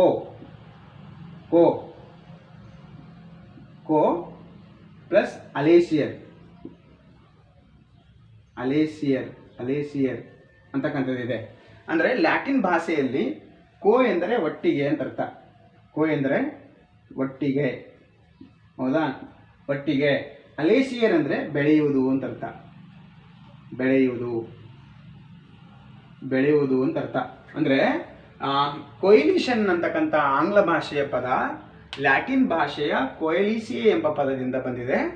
ಲ್ಯಾಟಿನ್ ಭಾಷೆಯ ಕೊಯಲಿಸಿಯೆ ಎಂಬ ಪದವನ್ನು ನಾವು ಬಿಡಿಸಿ ಬರೆದಾಗ ಕೋ ಮತ್ತು ಅಲೇಷಿಯರ್ ಆಗ್ತದೆ. ಕೋ ಎಂದರೆ ಕನ್ನಡದಲ್ಲಿ ಒಟ್ಟಿಗೆ ಅಂತ ಅರ್ಥ. ಅಲೇಷಿಯರ್ ಅಂದರೆ ಬೆಳೆಯುವುದು ಅಂತ. ಅಂದರೆ ಒಟ್ಟಿಗೆ ಬೆಳೆಯುವುದು ಅಥವಾ ಪಕ್ಷಗಳ ಒಂದುಗೂಡುವಿಕೆ ಅಥವಾ ಪಕ್ಷಗಳ ಒಕ್ಕೂಟವನ್ನು ನಾವೇನಂತ ಕರಿತೀವಿ ಅಂದರೆ ಸಮ್ಮಿಶ್ರ ಸರ್ಕಾರ ಅಂತ ಕರಿತೀವಿ. ಅಂದರೆ ಅನೇಕ ರಾಜಕೀಯ ಪಕ್ಷಗಳು ಒಟ್ಟಿಗೆ ಸೇರಿ ಆಳ್ವಿಕೆ ಮಾಡ್ತಕ್ಕಂಥ ಒಂದು ವ್ಯವಸ್ಥೆಗೆ ನಾವೇನಂತ ಕರಿತೀವಿ ಅಂದರೆ ಸಮ್ಮಿಶ್ರ ಸರ್ಕಾರ ಅಂತ ಕರಿತೀವಿ. ಅಂದರೆ ಸಾರ್ವತ್ರಿಕ ಚುನಾವಣೆಗಳ ನಂತರ ಅಥವಾ ದೇಶದಲ್ಲಿ ಒಂದು ಗಂಭೀರವಾಗಿರ್ತಕ್ಕಂಥ ಸಮಸ್ಯೆ ಸೃಷ್ಟಿಯಾದಾಗ ಅನೇಕ ರಾಜಕೀಯ ಪಕ್ಷಗಳು ಒಂದು ಕಡೆ ಸೇರುವುದು, ಒಟ್ಟಿಗೆ ಸೇರುವುದು ಅಥವಾ ಪಕ್ಷಗಳ ಒಂದುಗೂಡುವಿಕೆ, ಇದೆಲ್ಲವೂ ನಾನು ಹೇಳಿದೆ. NDA ಅಂತಕ್ಕಂಥದ್ದು ಪಕ್ಷಗಳ ಒಂದು ಒಕ್ಕೂಟವಾಗಿದೆ, UPA ಅಂತಕ್ಕಂಥದ್ದು ಒಂದು ಪಕ್ಷಗಳ ಒಕ್ಕೂಟವಾಗಿದೆ, ಮತ್ತು 1996ರಲ್ಲಿ ದೇವೇಗೌಡರ ನಾಯಕತ್ವದಲ್ಲಿ ಬಂದಿರತಕ್ಕಂಥ ಸಂಯುಕ್ತ ರಂಗನೂ ಕೂಡ ಒಂದು ಪಕ್ಷಗಳ ಒಕ್ಕೂಟ ಅಂತಕ್ಕಂಥದ್ದನ್ನು ನಾವು ಅರ್ಥ ಮಾಡ್ಕೋಬೇಕು. ಅದಕ್ಕಾಗಿ ಸಮ್ಮಿಶ್ರ ಸರ್ಕಾರದ ಶಬ್ದಶಃ ಅರ್ಥ ಏನು ಅಥವಾ ಸಮ್ಮಿಶ್ರ ಸರ್ಕಾರ ಅಂದರೆ ಏನು ಅಂದರೆ ಪಕ್ಷಗಳ ಒಂದುಗೂಡುವಿಕೆ ಅಥವಾ ಪಕ್ಷಗಳ ಒಕ್ಕೂಟವನ್ನು ನಾವು ಸಮ್ಮಿಶ್ರ ಸರ್ಕಾರ ಅಂತ ಹೇಳಿ ಕರೆಯಬಹುದು. ಇದನ್ನೇ ಬಹಳ ಸರಳವಾಗಿ ಇನ್ನೊಂದು ಅರ್ಥದಲ್ಲಿ ಸಮ್ಮಿಶ್ರ ಸರ್ಕಾರವನ್ನು ನಾವು ಹೇಳುವುದಾದರೆ ವಿವಿಧ ರಾಜಕೀಯ ಪಕ್ಷಗಳು ಆಳ್ವಿಕೆ ನಡೆಸುವುದನ್ನು ನಾವು ಏನಂತ ಕರಿಬಹುದು ಅಂದರೆ ಸಮ್ಮಿಶ್ರ ಸರ್ಕಾರ ಅಂತ ಕರಿಬಹುದು. ಅಂದರೆ ವಿವಿಧ ರಾಜಕೀಯ ಪಕ್ಷಗಳು ಒಂದುಗೂಡಿ ಆಳ್ವಿಕೆ ನಡೆಸ್ತಕ್ಕಂಥ ಒಂದು ವ್ಯವಸ್ಥೆಗೆ, ಒಂದು ಪದ್ಧತಿಗೆ ನಾವೇನಂತ ಕರಿಬಹುದು ಅಂದರೆ ಸಮ್ಮಿಶ್ರ ಸರ್ಕಾರ ಅಂತ ಕರೆಯುವುದಕ್ಕೆ ಸಾಧ್ಯ ಆಗ್ತದೆ. ಸರಿ, ಇಲ್ಲಿ ಸಮ್ಮಿಶ್ರ ಸರ್ಕಾರದ ವ್ಯಾಖ್ಯಾನವನ್ನು FA ಆಗ್ ಅಂತಕ್ಕಂಥವ್ರು ಬಹಳ ಸರಳವಾಗಿ ಕೊಟ್ಟಿದ್ದಾರೆ. FA ಆಗ್ ಅಂತಕ್ಕಂಥವ್ರು ಸಮ್ಮಿಶ್ರ ಸರ್ಕಾರ ಅಂದರೆ ಏನು ಅನ್ನೋದಕ್ಕೆ ಬಹಳ ಸರಳವಾಗಿರ್ತಕ್ಕಂಥ ಒಂದು ವ್ಯಾಖ್ಯಾನವನ್ನು ಕೊಟ್ಟಿದ್ದಾರೆ. FA ಆಗ್ರವರ ಪ್ರಕಾರ ಸಮ್ಮಿಶ್ರ ಸರ್ಕಾರ ಅಂದರೆ ವಿವಿಧ ರಾಜಕೀಯ ಪಕ್ಷಗಳು ಒಂದುಗೂಡಿ ಸರ್ಕಾರ ಅಥವಾ ಮಂತ್ರಿಮಂಡಲವನ್ನು ರಚಿಸುವ ಒಂದು ವ್ಯವಸ್ಥೆಯನ್ನು ಸಮ್ಮಿಶ್ರ ಸರ್ಕಾರ ಅಂಥೇಳಿ FA ಆಗ್ರವರು ಕರೀತಾರೆ. ಅಂದರೆ ವಿವಿಧ ರಾಜಕೀಯ ಪಕ್ಷಗಳ ಸದಸ್ಯರು ಒಂದುಗೂಡಿ ಸರ್ಕಾರ ರಚಿಸ್ಕೊಳ್ತಕ್ಕಂಥ ಒಂದು ವ್ಯವಸ್ಥೆ ಅಥವಾ ಮಂತ್ರಿಮಂಡಲವನ್ನು ರಚಿಸ್ಕೊಳ್ತಕ್ಕಂಥ ಒಂದು ವ್ಯವಸ್ಥೆಗೆ, ಒಂದು ಪದ್ಧತಿಗೆ FA ಆಗವರು ಏನಂತಾರ ಅಂದರೆ ಸಮ್ಮಿಶ್ರ ಸರ್ಕಾರ ಅಂತ ಕರೀತಾರೆ. ಆತ್ಮೀಯ ವಿದ್ಯಾರ್ಥಿ ಸ್ನೇಹಿತರೆ, ಇಲ್ಲಿ ಸಮ್ಮಿಶ್ರ ಸರ್ಕಾರ ಅಂದರೆ ಬಹಳ ಸರಳವಾಗಿ ಅದನ್ನು ನಾವು 2 ಅಥವಾ 2ಕ್ಕಿಂತ ಹೆಚ್ಚು ರಾಜಕೀಯ ಪಕ್ಷಗಳು ಸೇರಿ ಸರ್ಕಾರವನ್ನು ರಚಿಸಿಕೊಳ್ಳತಕ್ಕಂಥದ್ದು ಅಥವಾ ವಿವಿಧ ರಾಜಕೀಯ ಪಕ್ಷಗಳ ಆಳ್ವಿಕೆಯನ್ನು ನಾವು ಏನಂತ ಕರೆಯೋಕ್ಕೆ ಸಾಧ್ಯ ಆಗ್ತದೆ ಅಂದರೆ ಸಮ್ಮಿಶ್ರ ಸರ್ಕಾರ ಅಂಥೇಳಿ ನಾವು ಕರೆಯಬಹುದು. ಇಲ್ಲಿ ಸಮ್ಮಿಶ್ರ ಸರ್ಕಾರದ ಒಂದು ಬಹುಮುಖ್ಯವಾಗಿರ್ತಕ್ಕಂಥ ಸ್ವರೂಪ ಇದೆ, ನೇಚರ್ ಇದೆ. ಏನು ಅಂದರೆ ಕೇಳ್ತಾರೆ, ಒಂದು ಮಾರ್ಸಿ ಕೇಳ್ಬೋದು, ಸಮ್ಮಿಶ್ರ ಸರ್ಕಾರದ ಬಹುಮುಖ್ಯವಾಗಿರ್ತಕ್ಕಂಥ ಸ್ವರೂಪ ಏನು, ನೇಚರ್ ಏನು ಅಂತ ಕೇಳ್ಬೋದು. ಆ ಸಮ್ಮಿಶ್ರ ಸರ್ಕಾರದ ಬಹುಮುಖ್ಯವಾಗಿರ್ತಕ್ಕಂಥ ಒಂದು ಸ್ವರೂಪ ಏನು ಅಂದರೆ ಸಮ್ಮಿಶ್ರ ಸರ್ಕಾರಗಳು ಸಾಮೂಹಿಕ ಮತ್ತು ವಿಘಟಿತ ನಾಯಕತ್ವವನ್ನು ಪ್ರತಿಪಾದಿಸ್ತವೆ ಅಂತ ಹೇಳ್ತಾರೆ. ಅಂದರೆ ಸಮ್ಮಿಶ್ರ ಸರ್ಕಾರದ ಒಂದು ಬಹುಮುಖ್ಯವಾಗಿರ್ತಕ್ಕಂಥ ಸ್ವರೂಪ ಏನು ಅಂದರೆ ಸಾಮೂಹಿಕ ನಾಯಕತ್ವ ಇರ್ತದೆ. ಕಾರಣ ಏನು ಅಂದರೆ ಸಮ್ಮಿಶ್ರ ಸರ್ಕಾರ ಅಂದ್ರೆ ಅದು 2 ಅಥವಾ 2ಕ್ಕಿಂತ ಹೆಚ್ಚು ರಾಜಕೀಯ ಪಕ್ಷಗಳು ಸೇರಿ ರಚಿಸಿಕೊಂಡಿರ್ತಕ್ಕಂಥ ಸರ್ಕಾರ ಆಗಿರೋದ್ರಿಂದ ಅಲ್ಲಿ ಒಬ್ಬ ನಾಯಕನಿರುವುದಿಲ್ಲ, ಆ ಸರ್ಕಾರಕ್ಕೆ ಏಕನಾಯಕತ್ವ ಇರುವುದಿಲ್ಲ. ಅದಕ್ಕಾಗಿ ನಾಯಕತ್ವ ಹೇಗಿರ್ತದ, ನಾಯಕ ಹೆಂಗಿರ್ತಾನ ಅಂದರೆ ಸಾಮೂಹಿಕವಾಗಿರ್ತಕ್ಕಂಥ ನಾಯಕತ್ವದಲ್ಲಿ ಸರ್ಕಾರ ರಚನೆ ಆಗಿರ್ತದೆ ಮತ್ತು ವಿಘಟಿತ ನಾಯಕತ್ವ ಇರ್ತದೆ ಅಂತಕ್ಕಂಥದ್ದು. ಅಂದರೆ ನಾಯಕತ್ವ ವಿಭಜನೆ ಆಗಿರ್ತದೆ.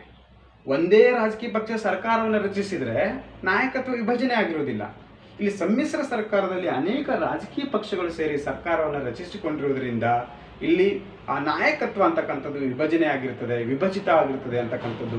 ಅದಕ್ಕಾಗಿ ಸಮ್ಮಿಶ್ರ ಸರ್ಕಾರದ ಬಹುಮುಖ್ಯವಾಗಿರ್ತಕ್ಕಂಥ ಒಂದು ಸ್ವರೂಪ, ನೇಚರ್ ಏನು ಅಂದರೆ ಸಾಮೂಹಿಕ ಮತ್ತು ವಿಭಜಿತ ನಾಯಕತ್ವವನ್ನು ಅದು ಬಹಳ ಪ್ರಬಲವಾಗಿ ಪ್ರತಿಪಾದಿಸ್ತದೆ ಅಂತಕ್ಕಂಥದ್ದು ಸಮ್ಮಿಶ್ರ ಸರ್ಕಾರದ ಮೊದಲನೇ ಪ್ರಮುಖವಾಗಿರ್ತಕ್ಕಂಥ ಒಂದು ಸ್ವರೂಪ ಅಂತ ಹೇಳಿ ನಾವು ಕರಿತೀವಿ.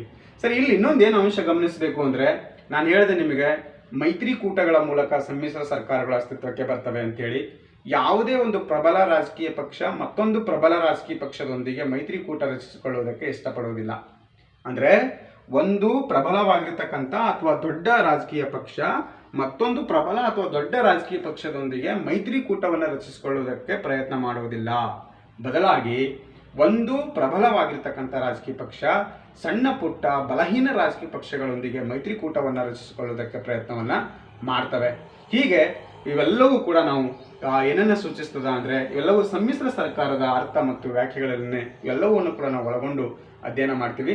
ಒಟ್ಟಾರೆಯಾಗಿ ಸಮ್ಮಿಶ್ರ ಸರ್ಕಾರ ಅಂದರೆ ವಿವಿಧ ರಾಜಕೀಯ ಪಕ್ಷಗಳ ಆಳ್ವಿಕೆಯನ್ನು ನಾವು ಸಮ್ಮಿಶ್ರ ಸರ್ಕಾರ ಅಂತ ಹೇಳಿ ಕರೆಯಬಹುದು. ಜೊತೆಗೆ ನಾವು ಸಮ್ಮಿಶ್ರ ಸರ್ಕಾರದ ಅರ್ಥವನ್ನು ಇನ್ನಿಷ್ಟು ಬಹಳ ಸ್ಪಷ್ಟವಾಗಿ ಇದನ್ನು ಗುರುತಿಸಿಕೊಡ್ಬೇಕಾದ್ರೆ ಸಮ್ಮಿಶ್ರ ಸರ್ಕಾರಕ್ಕೆ ಇರತಕ್ಕಂಥ ಲಕ್ಷಣಗಳ ಬಗ್ಗೆ ನಾವು ಸಂಕ್ಷಿಪ್ತವಾಗಿ ಅಧ್ಯಯನ ಮಾಡಬೇಕು 2 ನಿಮಿಷದಲ್ಲಿ. ಸಮ್ಮಿಶ್ರ ಸರ್ಕಾರದ ಲಕ್ಷಣಗಳನ್ನು ಅಧ್ಯಯನ ಮಾಡಿದರೆ ಸಮ್ಮಿಶ್ರ ಸರ್ಕಾರದ ಅರ್ಥ ಇನ್ನಿಷ್ಟು ನಮಗೆ ಸ್ಪಷ್ಟವಾಗಿ ಗೋಚರ ಆಗ್ತದೆ ಮತ್ತು ಸಮ್ಮಿಶ್ರ ಸರ್ಕಾರದ ಇತಿಹಾಸವನ್ನು ನಾವು ತಿಳಿದುಕೊಳ್ಳೋದಕ್ಕೂ ಕೂಡ ಸಾಧ್ಯ ಆಗ್ತದೆ. ಸರಿ, ಮೊದಲನೇ ಸಮ್ಮಿಶ್ರ ಸರ್ಕಾರದ ಮೊದಲನೇ ಪ್ರಮುಖವಾಗಿರ್ತಕ್ಕಂಥ ಲಕ್ಷಣ ಏನಿದೆ ಅಂದರೆ ಇದು ಬಹುಪಕ್ಷ ಪದ್ಧತಿಯಲ್ಲಿ ಮಾತ್ರ ಸಾಧ್ಯ ಅಂತಕ್ಕಂಥದ್ದು. ಅಂದರೆ ಸಮ್ಮಿಶ್ರ ಸರ್ಕಾರದ ಮೊದಲನೇ ಪ್ರಮುಖವಾಗಿರ್ತಕ್ಕಂಥ ಲಕ್ಷಣ ಏನು ಅಂದರೆ ಸಮ್ಮಿಶ್ರ ಸರ್ಕಾರಗಳು ಯಾವ ರಾಷ್ಟ್ರಗಳಲ್ಲಿ ಬಹುಪಕ್ಷ ಪದ್ಧತಿ ಇದೆಯೋ ಅಂತಹ ರಾಷ್ಟ್ರದಲ್ಲಿ ಮಾತ್ರ ಕಂಡು ಬರುತ್ತದೆ ಅಂತಕ್ಕಂಥದ್ದು. ಯಾವ ರಾಷ್ಟ್ರದಲ್ಲಿ ಏಕಪಕ್ಷ ಪದ್ಧತಿ ಇರುತ್ತದೆಯೋ ದ್ವಿಪಕ್ಷ ಪದ್ಧತಿ ಇರತಕ್ಕಂತಹ ರಾಷ್ಟ್ರಗಳಲ್ಲಿ ನೀವು ಸಮ್ಮಿಶ್ರ ಸರ್ಕಾರವನ್ನು ನೋಡೋದಕ್ಕೆ ಸಿಗುವುದಿಲ್ಲ. ಯಾಕೆ ಸಿಗುವುದಿಲ್ಲ ಅಂದರೆ ಸಮ್ಮಿಶ್ರ ಸರ್ಕಾರ ಅಂದರೆ ಅದರ ಹೆಸರೇ ಸೂಚಿಸುವಂತೆ 2 ಅಥವಾ 2ಕ್ಕಿಂತ ಹೆಚ್ಚು ರಾಜಕೀಯ ಪಕ್ಷಗಳು ಸೇರಿ ಸರ್ಕಾರವನ್ನು ರಚಿಸಬೇಕು. 2 ಅಥವಾ 2ಕ್ಕಿಂತ ಹೆಚ್ಚು ರಾಜಕೀಯ ಪಕ್ಷಗಳು ಸೇರಿ ಸರ್ಕಾರ ರಚಿಸಬೇಕಾದ್ರೆ ಆ ರಾಷ್ಟ್ರದಲ್ಲಿ ಬಹುಪಕ್ಷ ಪದ್ಧತಿ ಇರಬೇಕು. ಅಂದರೆ ಬಹುಪಕ್ಷ ಪದ್ಧತಿ ಇದ್ದಲ್ಲಿ ಮಾತ್ರ ನೀವು ಸಮ್ಮಿಶ್ರ ಸರ್ಕಾರವನ್ನು ನೋಡೋದಕ್ಕೆ ಸಾಧ್ಯ ಆಗ್ತದೆ, ಇಲ್ಲ ಅಂದರೆ ನಾವು ಸಮ್ಮಿಶ್ರ ಸರ್ಕಾರವನ್ನು ನೋಡೋದಕ್ಕೆ ಸಾಧ್ಯವಾಗುವುದಿಲ್ಲ. ಆದ್ದರಿಂದ ಸಮ್ಮಿಶ್ರ ಸರ್ಕಾರದ ಮೊದಲನೇ ಒಂದು ಪ್ರಮುಖವಾಗಿರ್ತಕ್ಕಂಥ ಲಕ್ಷಣ ಏನು ಅಂದರೆ ಇದು ಬಹುಪಕ್ಷ ಪದ್ಧತಿಯಲ್ಲಿ ಮಾತ್ರ ಕಂಡು ಬರ್ತದೆ ಅಂತಕ್ಕಂಥದ್ದು. ಸರಿ, ಸಮ್ಮಿಶ್ರ ಸರ್ಕಾರದ 2ನೇ ಪ್ರಮುಖವಾಗಿರ್ತಕ್ಕಂಥ ಲಕ್ಷಣ ಏನು ಅಂದರೆ ಇದೊಂದು ಪ್ರಜಾಸತ್ತಾತ್ಮಕ ವ್ಯವಸ್ಥೆ ಅಂತ ಕರೀತಾರೆ. ಸಮ್ಮಿಶ್ರ ಸರ್ಕಾರದ 2ನೇ ಪ್ರಮುಖವಾಗಿರ್ತಕ್ಕಂಥ ಪ್ರಧಾನ ಲಕ್ಷಣ ಏನು ಅಂದರೆ ಇದೊಂದು ಪ್ರಜಾಸತ್ತಾತ್ಮಕ ವ್ಯವಸ್ಥೆ ಆಗಿದೆ ಅಂತ ಹೇಳ್ತೀವಿ ನಾವು. ಹೇಗೆ ಪ್ರಜಾಸತ್ತಾತ್ಮಕ ವ್ಯವಸ್ಥೆ ಆಗಿದೆ ಅಂದರೆ ಉದಾಹರಣೆಗೆ ಬಹುಪಕ್ಷ ಪದ್ಧತಿ ಇರತಕ್ಕಂಥ ರಾಷ್ಟ್ರಗಳಲ್ಲಿ ಅಥವಾ ಭಾರತವನ್ನು ನೀವು ಉದಾಹರಣೆಯಾಗಿ ತೆಗೆದುಕೊಂಡ್ರೆ ಭಾರತದ ರಾಜಕೀಯದಲ್ಲಿ ಇವತ್ತು ಸಾವಿರಾರು ರಾಜಕೀಯ ಪಕ್ಷಗಳು ಸಕ್ರಿಯವಾಗಿವೆ. ಅಂದರೆ ಭಾರತದ ರಾಜಕಾರಣದಲ್ಲಿ ಭಾರತದ ಸಾವಿರಾರು ರಾಜಕೀಯ ಪಕ್ಷಗಳು ಪಾಲ್ಗೊಳ್ಳುತ್ತಿವೆ. ಸಮ್ಮಿಶ್ರ ಸರ್ಕಾರ ಇರಲಿಲ್ಲ ಅಂದರೆ ಯಾವುದೋ ಒಂದು ರಾಜಕೀಯ ಪಕ್ಷಕ್ಕೆ ಸರ್ಕಾರ ರಚಿಸತಕ್ಕಂಥ ಅವಕಾಶ ಸಿಗ್ತದೆ. ಉಳಿದ ಅನೇಕ ರಾಜಕೀಯ ಪಕ್ಷಗಳು ಸರ್ಕಾರವನ್ನು ರಚಿಸಿಕೊಳ್ಳುವುದಕ್ಕೆ ಸಾಧ್ಯವಾಗುವುದಿಲ್ಲ. ಆದ್ದರಿಂದ ನಮ್ಮಲ್ಲಿ ಸಮ್ಮಿಶ್ರ ಸರ್ಕಾರ ಇರುವುದರಿಂದ 2 ಅಥವಾ ಹೆಚ್ಚು ರಾಜಕೀಯ ಪಕ್ಷಗಳು ಸೇರಿ ಸರ್ಕಾರವನ್ನು ರಚಿಸಿಕೊಳ್ಳುವುದಕ್ಕೆ ಸಮ್ಮಿಶ್ರ ಸರ್ಕಾರ ಅವಕಾಶ ಮಾಡಿಕೊಡೋದ್ರಿಂದ ಸಮ್ಮಿಶ್ರ ಸರ್ಕಾರ ಪ್ರಜಾಸತ್ತಾತ್ಮಕ ವ್ಯವಸ್ಥೆ ಆಗಿದೆ ಅಂತ ಹೇಳ್ತೀವಿ. ಅಂದರೆ ದೇಶದ ಎಲ್ಲ ರಾಜಕೀಯ ಪಕ್ಷಗಳಿಗೂ ಕೂಡ ಅಧಿಕಾರದಲ್ಲಿ ಅಥವಾ ಸರ್ಕಾರದಲ್ಲಿ ಸಮಾನವಾಗಿ ಪಾಲ್ಗೊಳ್ಳುವುದಕ್ಕೆ ಒಂದು ವೇದಿಕೆಯನ್ನು ಒದಗಿಸಿಕೊಡ್ತಕ್ಕಂಥ ಕೆಲಸ ಸಮ್ಮಿಶ್ರ ಸರ್ಕಾರ ಮಾಡ್ತದೆ. ನೀವು ಉದಾಹರಣೆ ತೆಗೆದುಕೊಂಡ್ರೆ ಇವತ್ತು NDAದಲ್ಲಿ ಸುಮಾರು 40ಕ್ಕೂ ಹೆಚ್ಚು ರಾಜಕೀಯ ಪಕ್ಷಗಳಿವೆ. NDAದಲ್ಲಿ ಮತ್ತು UPAದಲ್ಲಿ ಸುಮಾರು ಎಲ್ಲ 40. ಅಂದರೆ NDA ಸರ್ಕಾರ ರಚನೆ ಇದೆ ಅಂದರೆ ಎಲ್ಲ ರಾಜಕೀಯ ಪಕ್ಷಗಳನ್ನು ಕೂಡ ಅಧಿಕಾರವನ್ನು ಶೇರ್ ಮಾಡ್ಕೋತವೆ. ಎಲ್ಲ ರಾಜಕೀಯ ಪಕ್ಷಗಳಿಗೂ ತಮ್ಮದೇ ಆಗಿರ್ತಕ್ಕಂಥ ಒಂದು ಪ್ರಾತಿನಿಧ್ಯವನ್ನು ಕೊಡ್ತಕ್ಕಂಥ ಕೆಲಸ ಈ ಸಮ್ಮಿಶ್ರ ಸರ್ಕಾರ ಮಾಡ್ತದೆ. ಅದಕ್ಕಾಗಿ ಇದನ್ನು ನಾವೇನಂತ ಕರಿತೀವಿ ಅಂದರೆ ಸಮ್ಮಿಶ್ರ ಸರ್ಕಾರ ಪ್ರಜಾಸತ್ತಾತ್ಮಕ ವ್ಯವಸ್ಥೆ ಆಗಿದೆ ಅಂತ ಹೇಳ್ತೀವಿ. ಇದು ಇದರ ಎರಡನೇ ಲಕ್ಷಣ. ಮೂರನೇ ಪ್ರಮುಖವಾಗಿರ್ತಕ್ಕಂಥ ಲಕ್ಷಣ ಏನಿದೆ ಅಂದರೆ, ಸಮ್ಮಿಶ್ರ ಸರ್ಕಾರ ಏಕಪಕ್ಷ ಪದ್ಧತಿಯ ಪ್ರಾಬಲ್ಯಕ್ಕೆ ಒಂದು ಸವಾಲಾಗಿದೆ ಅಂತ ಹೇಳ್ತೀವಿ ನಾವು. ಅಂದರೆ ನೀವು ಗಮನಿಸಬೇಕು, 1952ರ ಮೊದಲ ಸಾರ್ವತ್ರಿಕ ಚುನಾವಣೆಯಲ್ಲಿ 1952ರ ಪ್ರಥಮ ಸಾರ್ವತ್ರಿಕ ಚುನಾವಣೆಯಿಂದ ಹಿಡಿದು 1977ರವರೆಗೆ ಭಾರತ ದೇಶದಲ್ಲಿ ಒಂದೇ ಒಂದು ರಾಜಕೀಯ ಪಕ್ಷ ಅತ್ಯಂತ ಪ್ರಬಲವಾಗಿತ್ತು. ಯಾವುದು ಅಂದರೆ ಐ.ಎನ್.ಸಿ ಅಂದರೆ ಇಂಡಿಯನ್ ನ್ಯಾಷನಲ್ ಕಾಂಗ್ರೆಸ್.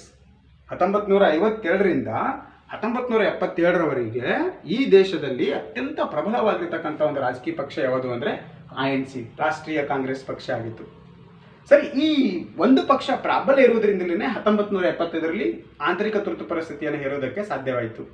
ಸರಿ, ಅಂದರೆ ಯಾವುದೇ ರಾಜಕೀಯ ವ್ಯವಸ್ಥೆಯಲ್ಲಿ ಒಂದು ರಾಜಕೀಯ ಪಕ್ಷ ಪ್ರಾಬಲ್ಯವನ್ನು ಮೆರೀತಿದ್ರೆ ಅದು ಸರ್ವಾಧಿಕಾರಿ ಧೋರಣೆಯನ್ನು ತಾಳ್ತದೆ.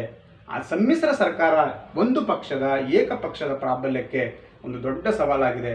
ಏಕಪಕ್ಷದ ಪ್ರಾಬಲ್ಯವನ್ನು ವಿರೋಧ ಮಾಡ್ತದೆ, ಅದನ್ನು ತಡೆಗಟ್ತದೆ ಅಂತಕ್ಕಂಥದ್ದು ಸಮ್ಮಿಶ್ರ ಸರ್ಕಾರದ ಮೂರನೇ ಮುಖ್ಯವಾಗಿರ್ತಕ್ಕಂಥ ಲಕ್ಷಣ ಅಂತ ಹೇಳ್ತೀವಿ. ಅಂದರೆ 77ರ ಉದಾಹರಣೆನ ನೋಡ್ರಿ ನೀವು. ಸಮ್ಮಿಶ್ರ ರಾಷ್ಟ್ರೀಯ ಕಾಂಗ್ರೆಸ್ ಪಕ್ಷಕ್ಕೆ ವಿರುದ್ಧವಾಗಿ ಎಲ್ಲ ರಾಜಕೀಯ ಪಕ್ಷಗಳು ಒಂದು ಕಡೆ ಬಂದು 1977ರಲ್ಲಿ ಮೊದಲ ಸಮ್ಮಿಶ್ರ ಸರ್ಕಾರವನ್ನು ರಚಿಸ್ತಕ್ಕಂಥ ಇತಿಹಾಸವನ್ನು ನಾವು ಇಲ್ಲಿ ನೋಡ್ಬೋದು.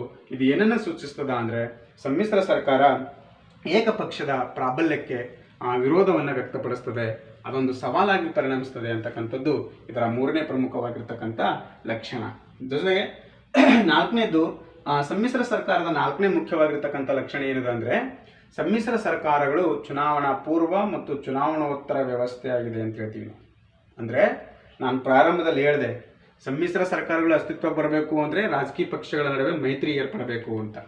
ಅಂದರೆ ಅವುಗಳ ನಡುವೆ ಒಂದು ಒಕ್ಕೂಟ, ಒಂದು ಒಪ್ಪಂದ ಏರ್ಪಡಬೇಕು. ಸರಿ, ಆ ರಾಜಕೀಯ ಪಕ್ಷಗಳ ಮೈತ್ರಿಯ ಫಲವಾಗಿಯೇ ಇವತ್ತು NDA ಬಂದಿದೆ, UPA ಬಂದಿದೆ, ಮತ್ತೊಂದೆಲ್ಲ ಬಂದಿದೆ. ಸರಿ, ಇಲ್ಲಿ ರಾಜಕೀಯ ಪಕ್ಷಗಳ ನಡುವೆ ಮೈತ್ರಿಕೂಟ ಎರಡು ವಿಧದಲ್ಲಿ ನಡೀತದೆ. ಒಂದು, ಚುನಾವಣೆಗೆ ಹೋಗುವುದಕ್ಕಿಂತ ಮುಂಚಿತವಾಗಿಯೇ ಸ್ಥಾನಗಳ ಹಂಚಿಕೆಗಾಗಿ ರಾಜಕೀಯ ಪಕ್ಷಗಳ ನಡುವೆ ಒಂದು ಮೈತ್ರಿಕೂಟವನ್ನು ಸಂಭವಿಸ್ತದೆ. ಅದನ್ನು ನಾವೇನಂತ ಕರಿತೀವಿ ಅಂದರೆ ಚುನಾವಣಾ ಪೂರ್ವ ಮೈತ್ರಿಕೂಟ ಅಂತ ಕರಿತೀವಿ. ಅಂದರೆ ಸಾರ್ವತ್ರಿಕ ಚುನಾವಣೆಗಳಿಗೆ ಹೋಗುವುದಕ್ಕಿಂತ ಮುಂಚಿತವಾಗಿಯೇ ಎರಡು ಅಥವಾ ಎರಡಕ್ಕಿಂತ ಹೆಚ್ಚು ರಾಜಕೀಯ ಪಕ್ಷಗಳು ಒಂದು ವೇದಿಕೆ ಬಂದು ಒಂದು ಮೈತ್ರಿಕೂಟವನ್ನು ರಚಿಸಿಕೊಂಡು ಚುನಾವಣೆಗಳನ್ನು ಎದುರಿಸಿ ಆ ಮೈತ್ರಿಕೂಟಕ್ಕೆ ಬಹುಮತ ಬಂದಾಗ ಆ ಮೈತ್ರಿಕೂಟ ಸರ್ಕಾರವನ್ನು ರಚಿಸುತ್ತದೆ. ಅದನ್ನು ನಾವು ಸಮ್ಮಿಶ್ರ ಸರ್ಕಾರ ಅಂತ ಕರಿತೀವಿ. ಅಂದರೆ ಚುನಾವಣಾ ಪೂರ್ವ ಮೈತ್ರಿಕೂಟದ ಮುಖಾಂತರನೂ ಕೂಡ ಸಮ್ಮಿಶ್ರ ಸರ್ಕಾರಗಳ ಅಸ್ತಿತ್ವಕ್ಕೆ ಬರ್ತವೆ. ಇನ್ನೊಂದು, ಚುನಾವಣೋತ್ತರ ಮೈತ್ರಿಕೂಟದಿಂದಲೂ ಕೂಡ ಸಮ್ಮಿಶ್ರ ಸರ್ಕಾರಗಳ ಅಸ್ತಿತ್ವಕ್ಕೆ ಬರ್ತವೆ. ಚುನಾವಣೆಯಲ್ಲಿ ಎಲ್ಲ ರಾಜಕೀಯ ಪಕ್ಷಗಳು ಸ್ವತಂತ್ರವಾಗಿ ಚುನಾವಣೆಯಲ್ಲಿ ಸ್ಪರ್ಧಿಸಿ ಗೆಲ್ಲುವುದಕ್ಕೆ ಪ್ರಯತ್ನ ಮಾಡ್ತವೆ. ಯಾವ ರಾಜಕೀಯ ಪಕ್ಷಕ್ಕೂ ಕೂಡ ಸಾರ್ವತ್ರಿಕ ಚುನಾವಣೆಯಲ್ಲಿ ಸ್ಪಷ್ಟವಾದ ಬಹುಮತ ಬರದೇ ಇದ್ದಾಗ ಅನೇಕ ರಾಜಕೀಯ ಪಕ್ಷಗಳು ಸೇರಿ ಒಂದು ಮೈತ್ರಿಕೂಟವನ್ನು ರಚಿಸಿಕೊಂಡು ಆ ಮೈತ್ರಿಕೂಟದ ಮೂಲಕ ಸಮ್ಮಿಶ್ರ ಸರ್ಕಾರವನ್ನು ರಚಿಸ್ತವೆ. ಇದನ್ನು ಎಂಥ ಮೈತ್ರಿಕೂಟ ಅಂತ ಕರೀತಾರ ಅಂದರೆ ಚುನಾವಣೋತ್ತರ ಮೈತ್ರಿಕೂಟ. ಅಂದರೆ ಚುನಾವಣೆಗಳ ನಂತರ ಯಾವುದೇ ರಾಜಕೀಯ ಪಕ್ಷಕ್ಕೆ ಸ್ಪಷ್ಟವಾದ ಬಹುಮತ ಬರದೇ ಇದ್ದಾಗ ಅನೇಕ ರಾಜಕೀಯ ಪಕ್ಷಗಳು ಸೇರಿ ಮೈತ್ರಿಕೂಟವನ್ನು ರಚಿಸಿಕೊಳ್ಳೋದ್ರ ಮುಖಾಂತರ ಸರ್ಕಾರವನ್ನು ರಚಿಸಿದರೆ ಅದನ್ನು ಚುನಾವಣೋತ್ತರ ಮೈತ್ರಿಕೂಟ ಅಂತ ಕರಿತೀವಿ. ಅಂದರೆ ಆತ್ಮೀಯ ವಿದ್ಯಾರ್ಥಿ ಸ್ನೇಹಿತರೆ, ಇದರ ನಾಲ್ಕನೇ ಪ್ರಮುಖವಾದ ಲಕ್ಷಣ ಏನಂದರೆ, ಸಮ್ಮಿಶ್ರ ಸರ್ಕಾರಗಳಂತಕ್ಕಂಥದ್ದು ಚುನಾವಣಾ ಪೂರ್ವ ಮೈತ್ರಿಕೂಟದ ವ್ಯವಸ್ಥೆನೂ ಹೌದು ಮತ್ತು ಚುನಾವಣೋತ್ತರ ಮೈತ್ರಿಕೂಟದ ವ್ಯವಸ್ಥೆನೂ ಹೌದು ಅಂತಕ್ಕಂಥದ್ದನ್ನು ನಾವಿಲ್ಲಿ ಅರ್ಥ ಮಾಡ್ಕೋಬೇಕು. ಸರಿ, ಐದನೇ ಪ್ರಮುಖವಾಗಿರ್ತಕ್ಕಂಥ ಲಕ್ಷಣ ಏನು ಸಮ್ಮಿಶ್ರ ಸರ್ಕಾರದ್ದು ಅಂದರೆ, ಕನಿಷ್ಠ ಸಾಮಾನ್ಯ ಕಾರ್ಯಕ್ರಮ ಬಯಸ್ತದೆ ಅಂತ. ಅಥವಾ ಸಮ್ಮಿಶ್ರ ಸರ್ಕಾರಗಳಿಗೆ ಕನಿಷ್ಠ ಸಾಮಾನ್ಯ ಕಾರ್ಯಕ್ರಮದ ಅವಶ್ಯಕತೆ ಇದೆ ಅಂತ ಹೇಳಿದೆ. ನಾನು ಪ್ರಾರಂಭದಲ್ಲಿ ಹೇಳಿದೆ ನಿಮಗೆ, CMP ಕಾಮನ್ ಮಿನಿಮಮ್ ಪ್ರೋಗ್ರಾಮ್ ಅಂತ ಕರಿತೀವಿ ನಾವು. ಕಾಮನ್ ಮಿನಿಮಮ್ ಪ್ರೋಗ್ರಾಮ್, ಹೌದಾ? ಅಂದರೆ ಕನಿಷ್ಠ ಸಾಮಾನ್ಯ ಕಾರ್ಯಕ್ರಮ. ಇಲ್ಲಿ ಪ್ರತಿಯೊಂದು ರಾಜಕೀಯ ಪಕ್ಷಕ್ಕೆ ತನ್ನದೇ ಆಗಿರತಕ್ಕಂಥ ಸಿದ್ಧಾಂತಗಳಿರ್ತವೆ. ಅದು BJP ಇರ್ಬೋದು, ಕಾಂಗ್ರೆಸ್ ಇರ್ಬೋದು, JDS ಇರ್ಬೋದು, BSP, ಸಮಾಜವಾದಿ ಪಾರ್ಟಿ, ಯಾವುದೇ ಪಾರ್ಟಿ ಇರ್ಬೋದು. ಅವು ತಮ್ಮದೇ ಆಗಿರ್ತಕ್ಕಂಥ ವಿಚಾರಧಾರೆಗಳನ್ನು ಇಟ್ಕೊಂಡು, ಸಿದ್ಧಾಂತಗಳಿಟ್ಕೊಂಡು ರಾಜಕಾರಣವನ್ನು ಮಾಡ್ತವೆ. ಇಲ್ಲಿ ಸಮ್ಮಿಶ್ರ ಸರ್ಕಾರ ಅಂದರೆ ಅನೇಕ ರಾಜಕೀಯ ಪಕ್ಷಗಳು ಸೇರಿ ಸರ್ಕಾರ ರಚಿಸಬೇಕಾಗಿರ್ತದೆ. ಸರ್ಕಾರದಲ್ಲಿ ಭಾಗಿಯಾಗಿರ್ತಕ್ಕಂಥ ರಾಜಕೀಯ ಪಕ್ಷಗಳ ಸಿದ್ಧಾಂತ ಒಂದೇ ಇರೋದಿಲ್ಲ, ಆದರೂ ಕೂಡ ಒಂದು ವೇದಿಕೆ ಬಂದಿರ್ತವೆ. ಇಂಥ ಸಂದರ್ಭದಲ್ಲಿ ಸರ್ಕಾರವನ್ನು ಮುನ್ನಡೆಸೋದು ಕಷ್ಟ ಆಗ್ತದೆ. ಅದಕ್ಕಾಗಿ ತಮ್ಮ ಸಿದ್ಧಾಂತಗಳನ್ನು ಬದಿಗೆ ಇಟ್ಟು ದೇಶದ ಅಭಿವೃದ್ಧಿಯ ದೃಷ್ಟಿಯಿಂದ ಸಾಮಾನ್ಯ ಕಾರ್ಯಕ್ರಮ ಅಂದರೆ ಕಾಮನ್ ಮಿನಿಮಮ್ ಪ್ರೋಗ್ರಾಮನ್ನು ಹಾಕಿಕೊಳ್ಳೋದ್ರ ಮುಖಾಂತರ ಅವರು ಸಮ್ಮಿಶ್ರ ಸರ್ಕಾರವನ್ನು ಮುನ್ನಡೆಸ್ಕೊಂಡು ಹೋಗಬೇಕಾಗ್ತದೆ ಅಂತಕ್ಕಂಥದ್ದು. ಅಂದರೆ ಸಮ್ಮಿಶ್ರ ಸರ್ಕಾರಗಳಿಗೆ ಸಾಮಾನ್ಯ ಕನಿಷ್ಠ ಕಾರ್ಯಕ್ರಮಗಳು ಅತ್ಯಂತ ಅಗತ್ಯವಾಗಿ ಬೇಕಾಗ್ತವೆ. ಇದು ಸಮ್ಮಿಶ್ರ ಸರ್ಕಾರದ ಮತ್ತೊಂದು ಪ್ರಮುಖವಾಗಿರ್ತಕ್ಕಂಥ ಲಕ್ಷಣ ಅಂತೇಳಿ ಕರಿತೀವಿ. ಜೊತೆಗೆ ಸಮ್ಮಿಶ್ರ ಸರ್ಕಾರಗಳ ಮುಖ್ಯಸ್ಥ ಅಥವಾ ನಾಯಕ ಸರ್ವ ಪಕ್ಷಗಳ ಸಮ್ಮತ ನಾಯಕನ ಅವಶ್ಯಕತೆ ಇದೆ ಅಂತ ಹೇಳ್ತೀವಿ ನಾವು. ಅಂದರೆ ಸಮ್ಮಿಶ್ರ ಸರ್ಕಾರ ರಚನೆ ಆದಾಗ ಆ ಸರ್ಕಾರದ ಪ್ರಧಾನಮಂತ್ರಿ ಅಥವಾ ಸರ್ಕಾರದ ಮುಖ್ಯಸ್ಥ ಯಾರಾಗಬಹುದು ಅಂದರೆ ಸರ್ಕಾರದಲ್ಲಿ ಭಾಗಿಯಾಗಿರ್ತಕ್ಕಂಥ ಎಲ್ಲ ರಾಜಕೀಯ ಪಕ್ಷಗಳು, ಅಂದರೆ ಸರ್ವ ಪಕ್ಷಗಳು, ಸರ್ಕಾರದಲ್ಲಿ ಭಾಗಿಯಾಗಿರ್ತಕ್ಕಂಥ ಪ್ರತಿಯೊಂದು ರಾಜಕೀಯ ಪಕ್ಷನೂ ಒಪ್ಪಬಹುದಾಗಿರ್ತಕ್ಕಂಥ ನಾಯಕ ಪಕ್ಷದ ಅಥವಾ ಸರ್ಕಾರದ ನಾಯಕನಾಗುವುದಕ್ಕೆ ಅವಕಾಶ ಇದೆ ಅಂತ ಹೇಳ್ತೀವಿ. ಅಂದರೆ ಸರ್ಕಾರದಲ್ಲಿ ಭಾಗಿಯಾಗಿರ್ತಕ್ಕಂಥ ಯಾವುದೋ ಒಂದು ರಾಜಕೀಯ ಪಕ್ಷ ಯಾವುದೋ ಒಬ್ಬ ನನ್ನ ನಾಯಕನನ್ನು ಒಪ್ಪಲಿಲ್ಲ ಅಂದರೆ ನಾಯಕನಾಗೋದಕ್ಕೆ ಸಾಧ್ಯವಾಗುವುದಿಲ್ಲ. ಅಂದರೆ ಸಮ್ಮಿಶ್ರ ಸರ್ಕಾರದ ಮುಖ್ಯಸ್ಥ ಅಥವಾ ಪ್ರಧಾನಿಯ ವ್ಯಕ್ತಿ ಅಥವಾ ನಾಯಕ ಹೇಗಿರ್ತಾನೆ ಅಂದರೆ ಸರ್ವಸಮ್ಮತವಾಗಿರ್ತಕ್ಕಂಥ, ಅಂದರೆ ಎಲ್ಲ ರಾಜಕೀಯ ಪಕ್ಷಗಳಿಂದ ಸಮ್ಮತವಾಗಿರ್ತಕ್ಕಂಥ ಒಬ್ಬ ಅಭ್ಯರ್ಥಿಯನ್ನು ನಾವು ಆ ಪ್ರಧಾನಿ ಹುದ್ದೆಗೆ ಆಯ್ಕೆ ಮಾಡಿಕೊಳ್ಳೋದಕ್ಕೆ ಅವಕಾಶ ಇದೆ. ಇಲ್ಲ ಅಂದರೆ ನಾವು ಪ್ರಧಾನಿ ಅಥವಾ ಸರ್ಕಾರದ ಮುಖ್ಯಸ್ಥನನ್ನು ಆಯ್ಕೆ ಮಾಡೋದು ಅತ್ಯಂತ ಕಷ್ಟಕರವಾಗಿರ್ತಕ್ಕಂಥ ಕೆಲಸ ಅಂತೇಳಿ ಅಧ್ಯಯನ ಮಾಡಬೇಕಾಗ್ತದೆ. ಇದನ್ನು ಕೂಡ ಅದರ ಮತ್ತೊಂದು ಪ್ರಮುಖವಾಗಿರ್ತಕ್ಕಂಥ ಲಕ್ಷಣ. ಜೊತೆಗೆ ಸಮ್ಮಿಶ್ರ ಸರ್ಕಾರದಲ್ಲಿ ಭಾಗಿಯಾಗಿರ್ತಕ್ಕಂಥ ಎಲ್ಲ ಮಿತ್ರ ಪಕ್ಷಗಳು ತಾವು ಬಯಸಿದಾಗ ತಮ್ಮ ವಿಭಿನ್ನವಾಗಿರ್ತಕ್ಕಂಥ ಸಿದ್ಧಾಂತಕ್ಕೆ ಅಂಟಿಕೊಳ್ತಕ್ಕಂಥ ಮತ್ತು ತಾವು ಬಯಸಿದಾಗ ಮೈತ್ರಿಕೂಟದಿಂದ ಹೊರಬರಲು ಸ್ವತಂತ್ರವಾಗಿವೆ ಅಂತಕ್ಕಂಥದ್ದು. ನಾನು ಹೇಳಿದೆ ನಿಮಗೆ, ಇವತ್ತು NDAದಲ್ಲಿ ಸುಮಾರು ರಾಜಕೀಯ ಪಕ್ಷಗಳಿವೆ ಮತ್ತು UPAದಲ್ಲಿಯೂ ಕೂಡ ಸುಮಾರು ರಾಜಕೀಯ ಪಕ್ಷಗಳಿವೆ. ಸರಿ, ಈ ಪಕ್ಷಗಳಲ್ಲಿರ್ತಕ್ಕಂಥ ಸಿದ್ಧಾಂತಗಳು ಬೇರೆ ಬೇರೆ ಇವೆ, ಆದರೂ ಸರ್ಕಾರ ರಚಿಸಬೇಕು ಅಂತೇಳಿ ಒಂದುಗೂಡಿವೆ. ಈ ಒಳಗಡೆ NDAದಲ್ಲಿ ಇದ್ದಿರ್ತಕ್ಕಂಥ ರಾಜಕೀಯ ಪಕ್ಷಗಳಿಗೆ ತಮ್ಮ ಸಿದ್ಧಾಂತಕ್ಕೆ ಅಂಟಿಕೊಳ್ಳುವ ಮತ್ತು ಅವರು ಯಾವಾಗ ಬಯಸ್ತಾರೋ ಆವಾಗ ಈ NDA ಮೈತ್ರಿಕೂಟದಿಂದ ಹೊರಬರಲು ರಾಜಕೀಯ ಪಕ್ಷಗಳು ಸ್ವತಂತ್ರವಾಗಿವೆ ಅಂತಕ್ಕಂಥದ್ದನ್ನು ನಾವು ಅರ್ಥ ಮಾಡ್ಕೋಬೇಕು. ಅಂದರೆ ಈ ಮೈತ್ರಿಕೂಟದಲ್ಲಿ ಭಾಗಿಯಾಗಿರ್ತಕ್ಕಂಥ ರಾಜಕೀಯ ಪಕ್ಷಗಳು ಮೈತ್ರಿಕೂಟದ ಹೊರಗೆ ಬರ್ತಕ್ಕಂಥ ಮತ್ತು ತಮ್ಮ ಸಿದ್ಧಾಂತಗಳಿಗೆ ಬದ್ಧವಾಗಿರ್ತಕ್ಕಂಥ ಸಂಪೂರ್ಣವಾಗಿರ್ತಕ್ಕಂಥ ಅಧಿಕಾರ ರಾಜಕೀಯ ಪಕ್ಷಗಳಿಗಿದೆ. ಇದನ್ನು ಕೂಡ ಸಮ್ಮಿಶ್ರ ಸರ್ಕಾರದ ಮತ್ತೊಂದು ಪ್ರಮುಖ ಲಕ್ಷಣ ಅಂತಕ್ಕಂಥದ್ದನ್ನು ನಾವು ಅರ್ಥ ಮಾಡ್ಕೋಬೇಕು. ಪ್ರೀತಿಯ ವಿದ್ಯಾರ್ಥಿಗಳೇ, ಸಮ್ಮಿಶ್ರ ಸರ್ಕಾರದ ಕೊನೆಯ ಒಂದು ಲಕ್ಷಣ ಏನು ಅಂದರೆ ಸಮ್ಮಿಶ್ರ ಸರ್ಕಾರಗಳು ಸ್ವಾಭಾವಿಕವಾಗಿ ಅಸ್ಥಿರವಾಗಿರುತ್ತವೆ ಅಂತ ಹೇಳ್ತೀವಿ ನಾವು. ಅಂದರೆ ಅಸ್ಥಿರವಾಗಿರುತ್ತವೆ, ಸಮ್ಮಿಶ್ರ ಸರ್ಕಾರಗಳು ಸ್ಥಿರವಾಗಿರುವುದಿಲ್ಲ.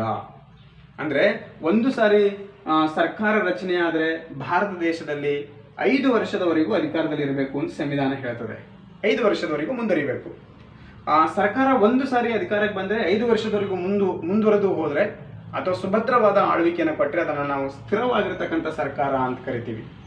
ಸರಿ, ಸಹಜವಾಗಿಯೇ ಸಮ್ಮಿಶ್ರ ಸರ್ಕಾರದಲ್ಲಿ ಅನೇಕ ರಾಜಕೀಯ ಪಕ್ಷಗಳು ಪಾಲ್ಗೊಂಡಿರುವುದರಿಂದ, ಭಿನ್ನಾಭಿಪ್ರಾಯಗಳು ಮೂಡುವುದರಿಂದ, ಅನೇಕ ನಿರ್ಧಾರಗಳನ್ನು ತೆಗೆದುಕೊಳ್ಳುವಾಗ ಬೇರೆ ಬೇರೆ ವಿಷಯಗಳು ಬಂದಾಗ ರಾಜಕೀಯ ಪಕ್ಷಗಳ ನಡುವೆ ಭಿನ್ನಾಭಿಪ್ರಾಯಗಳು ಮೂಡಿ 5 ವರ್ಷಕ್ಕಿಂತ ಮುಂಚಿತವಾಗಿಯೇ ಅಧಿಕಾರದಿಂದ ಕೆಳಗಿಳುವ ಸಾಧ್ಯತೆಗಳು ಜಾಸ್ತಿ ಇವೆ.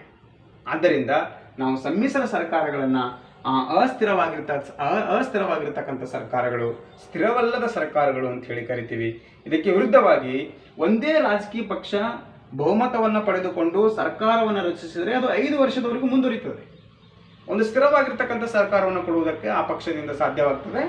ಆದರೆ ಇಲ್ಲಿ ಅನೇಕ ರಾಜಕೀಯ ಪಕ್ಷಗಳು ಸೇರಿ ಸರ್ಕಾರವನ್ನು ರಚಿಸಿಕೊಂಡಿರುವುದರಿಂದ 5 ವರ್ಷದವರೆಗೂ ತನ್ನ ಅಧಿಕಾರಾವಧಿಯನ್ನು ಪೂರ್ಣಗೊಳಿಸುವುದು ಅತ್ಯಂತ ಕಷ್ಟವಾಗ್ತದೆ.